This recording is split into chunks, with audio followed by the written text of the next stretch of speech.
जय हिंद साथियों, स्वागत है आप सबका कंपटीशन वॉर के यूट्यूब चैनल में। मेरा नाम है संदीप, उपस्थित हूं आपके लिए लेकर एक नया वीडियो। दोस्तों, आज की वीडियो में हम बात करेंगे 21वें भारत आसियान शिखर सम्मेलन 2024 की, और इसी सम्मेलन के साथ में आयोजित किया जाता है पूर्वी एशियाई शिखर सम्मेलन। तो इसके बारे में भी हम इस वीडियो के अंदर बात करेंगे। साथ ही इस वीडियो के अंदर हम देखेंगे आसियान समूह क्या है, और साथ ही भारत की एक्ट ईस्ट पॉलिसी जो दक्षिण पूर्वी एशियाई देशों के संदर्भ में अपनाई जाती है वह क्या है, और अंत में हम बात करेंगे कि भारत का आसियान देशों में क्या इंटरेस्ट है और आसियान देशों का भारत के लिए कितना महत्व है। इन सभी मुद्दों पर इस वीडियो के अंदर बात करेंगे। यदि आप चैनल पर नए हो तो चाहो तो आप सब्सक्राइब कर सकते हो, बेल आइकन को हिट कर दीजिएगा, साथ ही वीडियो के डिस्क्रिप्शन को चेक कर लीजिएगा, क्योंकि चैनल पर रिसेंटली पोस्टेड वीडियोस के लिंक यहाँ पर प्रोवाइड कराए गए। साथ ही जो हमारा टेलीग्राम ग्रुप है उसका भी लिंक यहाँ पर दिया हुआ है। तो चलिए दोस्तों, शुरू करते हैं 21वां भारत आसियान शिखर सम्मेलन, जहां पर लाओस के अंदर आयोजित हुआ, और लाओस के अंदर भारत के प्रधानमंत्री भारत के राष्ट्र प्रमुख के तौर पर उस सम्मेलन में शिरकत किए, और वहां पर लाओस की जो रामायण है वो भी भारतीय प्रधानमंत्री ने एंजॉय किया। तो इस सभी मुद्दों पर विस्तार पूर्वक बात करेंगे। अब ये वीडियो आपको कहाँ इंपॉर्टेंट होगा, तो आईआर के संदर्भ में इंपॉर्टेंट है, यानी कि अंतरराष्ट्रीय संदर्भों के लिहाज से ये बहुत ज्यादा इंपॉर्टेंट वीडियो होने वाली है। तो विस्तार पूर्वक देखिएगा, कहीं जाइएगा मत, स्किप बिल्कुल मत करिएगा, क्योंकि ये वीडियो बहुत ही कंप्रेहेंसिवली जो है प्री, मेंस एंड इंटरव्यू सभी को कवर करती है। दोस्तों, हम अपनी बातचीत की शुरुआत हमेशा की तरह न्यूज़पेपर की कटिंग के माध्यम से करेंगे। यहाँ पर आपको स्पष्ट तौर पर हेडिंग के अंदर बड़े अक्षरों में दिख रहा है कि आसियान की चीन से दिखी तकरार, भारत से संबंध सुधारने का करार। भारत आसियान रक्षा संबंधों को करेंगे प्रगाढ़, समुद्री सुरक्षा सहयोग पर होगा खासा ध्यान। प्रधानमंत्री ने कहा कि आसियान के राष्ट्रीय अखंडता व संप्रभुता का सम्मान भारत करता है। चीन के साथ बैठक में आसियान ने साउथ चाइना सी में यूएन क्लॉज लागू करने की वकालत की है। आसियान ने साउथ चाइना सी के अंदर जो चाइना की दादागिरी है उसके अंदर जो यूनाइटेड नेशन का जो समुद्री कानून है यूएन क्लॉज, उसको लागू करने की आसियान लगातार वकालत करता रहता है, क्योंकि आसियान के भी कुछ देश साउथ चाइना सी से अपनी बाउंड्री शेयर करते हैं, और वहां पर साउथ चाइना सी के अंदर चीन की दादागिरी की वजह से, जो एक तरफा वर्चस्व का खेल है चाइना का, इसकी वजह से इन आसियान कंट्रीज से भी चाइना का कहीं न कहीं क्लैश रहता है।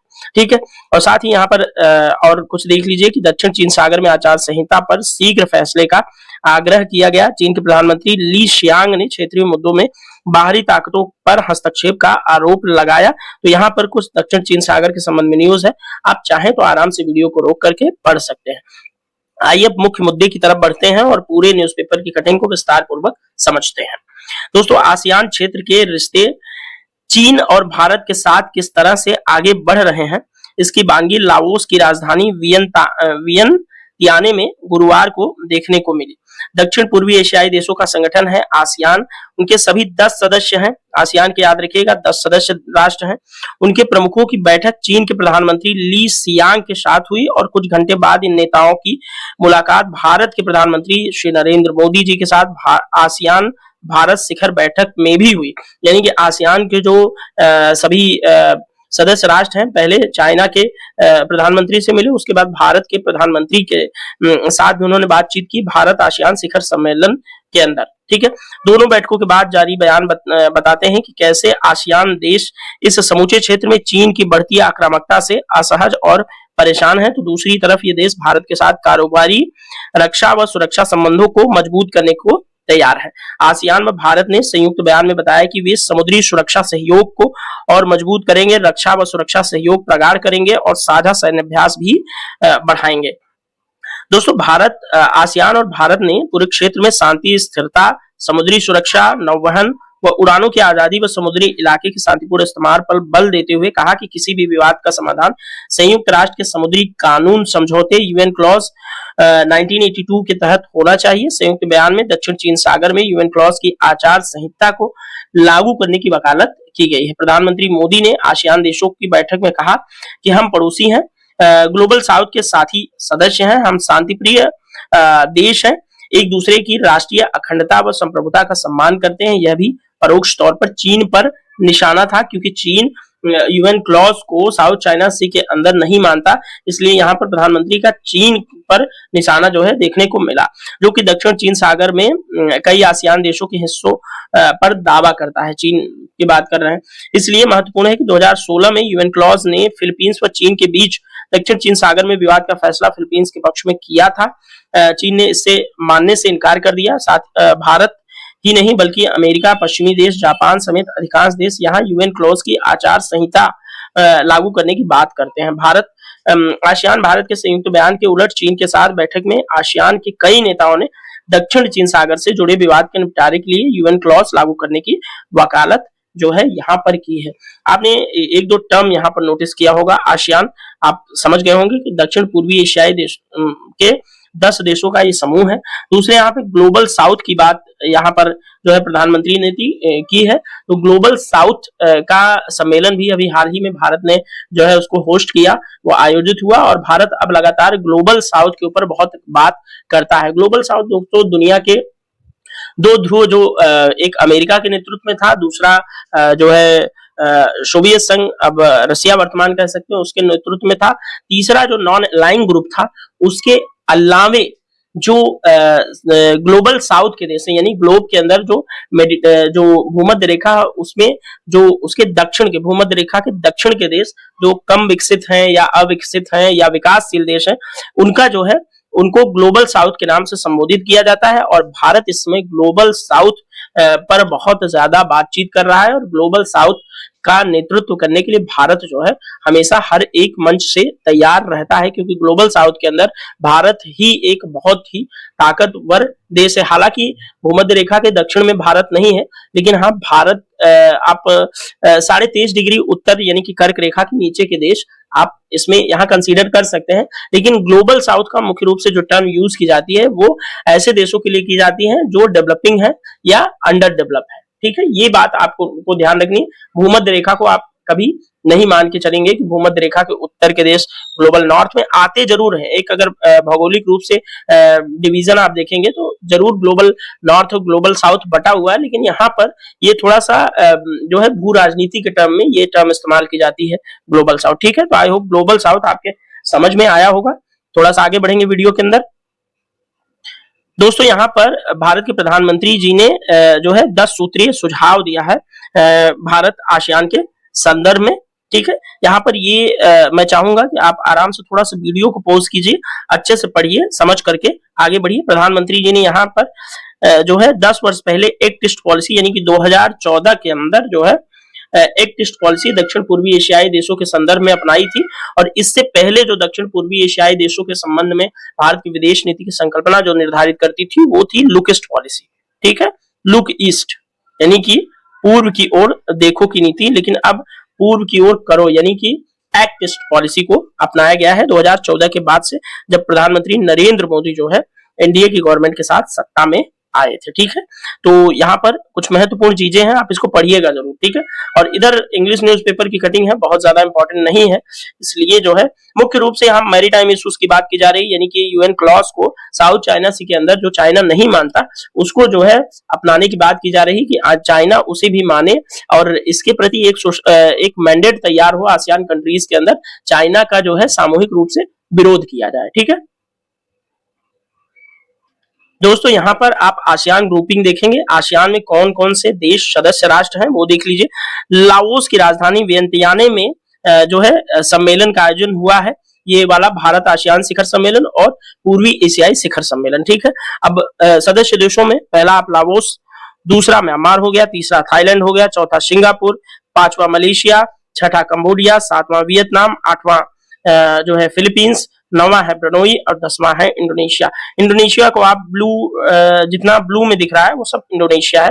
इंडोनेशिया का बहुत जो है द्वीप जो है कई द्वीपों में जो है इंडोनेशिया देश बटा हुआ है। ठीक है, और अभी मैं थोड़ा सा एक क्वेश्चन आप सबसे पूछूंगा, इसको मैंने कई बार जो है अपने वीडियोस के अंदर शामिल किया है। ये वाला जो ये ब्लू वाला पार्ट है इंडोनेशिया का, ये कौन सा आइलैंड है जिस पर यहाँ पर आपको पश्चिमोत्तर में ब्रुनई और ये वाला हिस्सा कैसे मैच कर सकता है, ये पिंक सा, तो ये आप लोग बताएंगे। ये अगर मलेशिया है तो यहाँ पर भी मलेशिया कैसे, ये आप थोड़ा सा हमें आप कमेंट बॉक्स में जरूर बताएंगे। आई होप आपको आसियान ग्रुप का मैप अच्छे से समझ में आया होगा। अभी एक मैप को मैं और शामिल करूंगा और आसियान की इंपॉर्टेंस के बारे में बात करूंगा, ठीक है दोस्तों। यहाँ पर देखेंगे 19वां ईस्ट एशिया शिखर सम्मेलन में प्रधानमंत्री जी ने 11 अक्टूबर को जो है इसमें शिरकत की, ठीक है। इसका आयोजन लाओस की राजधानी में हुआ, ठीक है, लाओस के शहर में वियंताने में, ठीक है। 10 अक्टूबर को 21वां जो है आसियान भारत शिखर सम्मेलन हुआ यहाँ पर, यानी कि आसियान भारत शिखर सम्मेलन पहले हुआ, पूर्वी एशियाई शिखर सम्मेलन बाद में, यानी कि एक दिन बाद आयोजित हुआ। अब यहाँ पर देख लेंगे तो कुछ इंपॉर्टेंट पॉइंट्स है। एक्ट ईस्ट पॉलिसी के 10 वर्ष पूरे हो गए हैं मोदी सरकार के। एक्ट ईस्ट पॉलिसी जो है भारत डिप्लोमेसी का हिस्सा है, जो कि मैंने पहले ही बता दिया कि दक्षिण पूर्वी एशियाई देशों से संबंधों को मजबूत करता है। पीएम मोदी लाओस में 10वीं बार आसियान भारत शिखर सम्मेलन में शामिल हो रहे हैं। लाओस दक्षिण पूर्वी एशियाई राष्ट्रों के संगठन का मौजूदा अध्यक्ष है, यानी कि आसियान का मौजूदा अध्यक्ष लाओस ही है, ठीक है। लाओस इस साल आसियान भारत शिखर सम्मेलन और ईस्ट एशिया समिट की मेजबानी कर रहा है, ठीक है। तो आई होप आपको यहाँ पर समझ में आएगा। हालांकि इस चीज की आपको थोड़ा सा जरूरत थी, क्योंकि न्यूज़पेपर के कटिंग के अंदर जो हमने डिस्कस की थी उसमें कुछ छूट रहा था, तो यहाँ से आपको काफी कुछ जो है सम्मेलन के बारे में कवर अप हो गया होगा। थोड़ा और बात कर लेते हैं इस पर। अब दोस्तों आसियान आपके लिए इंपॉर्टेंट है, तो आसियान समझ लीजिए। आसियान की स्थापना 8 अगस्त 1967 को हुई बैंकॉक थाईलैंड में आसियान घोषणा पत्र या बैंकॉक घोषणा पत्र के माध्यम से, ठीक है। इसको ध्यान में रखिएगा आप लोग। और साथ ही आसियान के संस्थापक सदस्य राष्ट्र जो हैं वो आपको याद रखने हैं, जो कि मैं पहले ही बता चुका हूं। फिलीपींस, सिंगापुर, थाईलैंड, ये सब है। और 10 सदस्य राष्ट्र हैं। संस्थापक सदस्यों में ये हैं, ठीक है, ये 5 और ये 10 सदस्य राष्ट्र इस समय वर्तमान में हैं, जो कि मैप के अंदर भी आप देख चुके हैं। आसियान का लक्ष्य क्या है? सदस्य देशों में स्थिरता और आर्थिक विकास को बढ़ावा देना। एक्ट ईस्ट पॉलिसी क्या है वो देख लीजिए। भारत की विदेश नीति 2014 में प्रधानमंत्री मोदी द्वारा अपनाई गई। इससे पहले जो है लुक ईस्ट पॉलिसी अपनाई जाती थी, इसलिए एक्ट ईस्ट पॉलिसी को इसका जो है नेक्स्ट संस्करण माना जाता है। इसका उद्देश्य क्या है? भारत पूर्वी एशियाई देशों के साथ संबंधों को गहराई देगा। लक्ष्य है इसका आर्थिक, सामरिक और सांस्कृतिक सहयोग को बढ़ावा देना, विशेषकर आसियान और पूर्वी एशियाई देशों के साथ। तो आई होप लुक ईस्ट और एक्ट ईस्ट पॉलिसी आपको अच्छे से समझ में आई होगी, कवर हो गया होगा सब कुछ। दोस्तों अब हम यहाँ पर बात करेंगे जो आसियान ग्रुप है, आसियान समूह यानी कि association of south east Asian nation जो है वो भारत के लिए कैसे महत्वपूर्ण है और कितना महत्वपूर्ण है, ये हम पॉइंट वार जो है बात करेंगे। तो पहला, आर्थिक रूप से कितना महत्वपूर्ण है, तो व्यापारिक साझेदार है। महत्वपूर्ण व्यापारिक साझेदार भारत और आसियान के बीच जो है फ्री ट्रेड एग्रीमेंट होता है, ठीक है, जिसमें व्यापार और निवेश के लिए नए अवसर खुलते हैं। साथ ही क्षेत्रीय स्थिरता के लिए बहुत इंपॉर्टेंट है भारत के लिए आसियान, ठीक है। यहाँ सुरक्षा और रणनीतिक क्षेत्र सहयोग में क्षेत्र में शांति और स्थिरता बनी रहे, जिससे विशेषकर दक्षिण चीन सागर में जो बढ़ती चुनौतियां हैं उसको भी जो है ध्यान में रखते हुए यहाँ पर शांति और स्थिरता बहुत इंपॉर्टेंट है। अब सांस्कृतिक रूप से कैसे इंपॉर्टेंट है, तो आसियान के अधिकांश देशों के साथ भारत के सांस्कृतिक और ऐतिहासिक संबंध है। अब सांस्कृतिक संबंधों में बौद्ध धर्म जो भारत से गया दक्षिण पूर्वी एशियाई देशों में फैला, हिंदू धर्म, यहाँ की रामायण जो है लाओस के अंदर जब प्रधानमंत्री उपस्थित थे भारत आसियान शिखर सम्मेलन के दौरान, तो प्रधानमंत्री के सामने जो है इस समय नवंबर का महीना है, तो पूरे देश में और पूरे दुनिया में रामायण का जो है मंचन किया जा रहा है, तो वहां पर भी लाओस में भी देखने को मिला। साथ ही सांस्कृतिक आदान प्रदान के क्षेत्र में भारत और आसियान के संबंध काफी मजबूत है। सामरिक दृष्टि से देखेंगे तो आसियान देशों की भौगोलिक स्थिति भारत के लिए सामरिक दृष्टि से काफी महत्वपूर्ण है। एक्ट ईस्ट पॉलिसी के तहत जिसमें भारत पूर्वी एशियाई देशों के साथ संबंधों को मजबूत करता है। अब आइए थोड़ा सा इन्हीं सब बातों को थोड़ा एक मैप के माध्यम से भी समझ करके बातचीत का जो है समापन करते हैं। सॉफ्ट पावर डिप्लोमेसी के लिहाज से जो है एक हार्ड पावर होती है, एक सॉफ्ट पावर डिप्लोमेसी के अंदर। तो सॉफ्ट पावर जो होती है उससे सांस्कृतिक और आर्थिक संबंध वगैरह प्रैक्टिस किए जाते हैं। हार्ड पावर के अंदर रक्षा क्षेत्र में बातचीत की जाती है। बेसिक अंतर यही होता है हार्ड पावर और soft power. Soft power Bharat की अपनी सॉफ्ट पावर जैसे शिक्षा, चिकित्सा और सांस्कृतिक आदान प्रदान के माध्यम से आसियान में अपनी छवि का जो है भारत प्रभाव बढ़ा रहा है। इंडो पैसिफिक रीजन की बात मैं बार बार करता आ रहा हूं, और हिंद प्रशांत क्षेत्र में जो है भारत और आसियान के बीच जो है सहयोग बहुत महत्वपूर्ण है, क्योंकि चीन का जो है प्रभाव जो है दक्षिण चीन सागर के अंदर और हिंद और प्रशांत जो क्षेत्र है उन दोनों के अंदर बहुत तेजी से बढ़ रहा है, और इस प्रभाव को कंट्रोल करने के लिए भारत का आसियान देशों के साथ संबंध मजबूत होना बहुत ज्यादा जरूरी है। दोस्तों ये आप चाइना है, तो चाइना का जो व्यापार जो खाड़ी देशों के साथ होता है वो इस रास्ते से जाता है। देखिए साउथ चाइना सी से रूट आया और यहाँ आया, ये रेड वाली जो लाइन आप देख रहे हैं ये मलक्का जल संधि है। मलक्का जल संधि को क्रॉस करते हुए अंडमान सी के अंदर प्रवेश करते हैं और अंडमान सी के बाद जो है यहाँ से मालदीव होते हुए आप दक्षिण जो है मध्य पूर्व के तरफ जो है चाइनीज व्यापारिक जहाज या चाइनीज जो भी वेसल्स जाते हैं व्यापार के दृष्टिकोण से वो इधर बढ़ जाते हैं। तो इसलिए भारत का यहाँ होना बहुत इंपॉर्टेंट है और लगातार जो है साउथ चाइना सी ये जो है और इसके आसपास के जो आसियान कंट्रीज हैं और फिलीपींस जो है आसियान कंट्रीज में, उसके साथ जो है जो तटवर्ती हिस्सों को लेकर के कभी समुद्री क्षेत्र को लेकर के चाइना अपनी दादागिरी जो है यहाँ पर दिखाता रहता है। तो इसलिए इस क्षेत्र में जो है चाइना के शक्ति संतुलन के लिए भारत का जो है आसियान देशों के साथ संबंध अच्छा होना बहुत जरूरी है। साथ ही हिंद महासागर भारत का वर्चस्व वाला क्षेत्र है, इसलिए भारत चाहता है कि मालदीव जैसे और श्रीलंका जैसे छोटे छोटे देशों को कर्ज के जाल में फंसा करके चाइना जो है भारत की सुरक्षा व्यवस्था को डैमेज करने के लिए इस्तेमाल न कर पाए। इसलिए भारत जो है आसियान देशों से अगर संबंध रखेगा अच्छा, तो ये स्टेट ऑफ मलक्का को जो है अगर ब्लॉक कर देगा तो चाइना का एक्सेस जो मध्य पूर्व की तरफ है वो बंद हो जाएगा। इसलिए भारत कोशिश करता है कि जो आसियान के कंट्रीज हैं उनके साथ भारत का संबंध अच्छा रहे। तो आई होप आपको बहुत अच्छे से ये वीडियो समझ में आया होगा। आसियान के लिए भारत का मत, भारत के लिए आसियान का मत, ये सभी चीजें अच्छे से समझ में आई होंगी, ठीक है। और पूर्वी एशियाई शिखर सम्मेलन, भारत आसियान शिखर सम्मेलन के अंदर क्या कुछ हुआ वो भी आपको अच्छे से समझ आया होगा। तो दोस्तों इस वीडियो में इतना ही, मिलेंगे नेक्स्ट वीडियो में, तब तक के लिए thank you so much, bye bye, जय हिंद, भारत माता की जय।